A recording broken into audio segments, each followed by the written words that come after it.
a historic mandate from his victory in the 2024 election. Congressman Green repeatedly interjecting and then removed by the orders of the Sergeant-at-Arms, while Republican members of Congress jeered and made gestures toward him, celebrating him being ejected over the course of the president's remarks. See how many empty seats you can see behind him just there.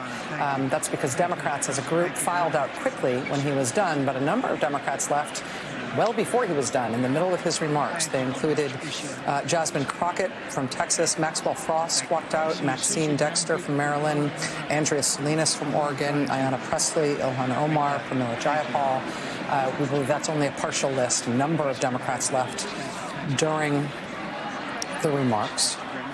The president, in his, what we believe was ad-libbing, we did not have prepared remarks from the president, which is unusual. White Houses usually distribute prepared remarks, so we don't know what was digression from those remarks and what was ad-lib. But the president did repeatedly seem to be ad-libbing when he was remarking on the expected impact of the economic decisions he's already made 6 weeks in, saying that the American people would have to bear with him, that there would be a little disturbance, that there would be an adjustment period. And again, he said a little disturbance, essentially suggesting that the roiling that we saw in the markets is something that he knows he caused, but he hopes people will not mind. For the record, the worst inflation in this country was in 1980. For the record, the economy that he was left by President Biden was not a catastrophe. It was literally the best economy in the world and was described by The Economist magazine as the envy of the world. That was the economy that was left to Donald Trump by Joe Biden. For the record, Social Security is not paying benefits in large numbers to 300-year-old people or 250-year-old people or 200-year-old people or 150-year-old people. In fact, the idea of Social Security as a bastion of massive fraud and overpayment is completely false. For the record, U.S. auto company CEOs are not psyched and delighted and so excited about President Trump's economic policies, including his tariffs. Take, for example, the CEO of Ford, Jim Farley, who said that Trump's tariff policies would, quote, blow a hole in the U.S. auto industry that, quote, we've never seen. The president flat out lied about U.S. versus European spending to support what used to be our allies in Ukraine.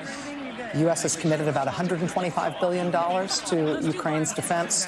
Europe has committed about $259 billion. The president radically misstating the character and quantity of our relative support for what used to be our ally, now appears to be only Europe's ally and no longer ours.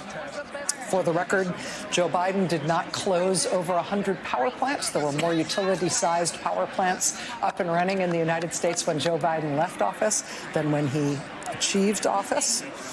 For the record, there is no EV mandate.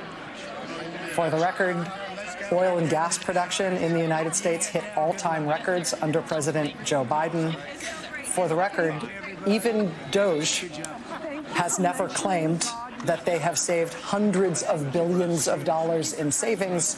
The largest items they have claimed to achieve as savings in the U.S. budget have been debunked and they've been taken down, but even they don't falsely claim hundreds of billions of dollars worth of saving. For the record, and this is disgusting, the president made a spectacle out of praising a young man who's thus far survived pediatric cancer, as if the president had something to do with that. This was in the midst of him praising DOGE. The DOGE cuts, among other things, have cut off funding for ongoing research into pediatric cancer.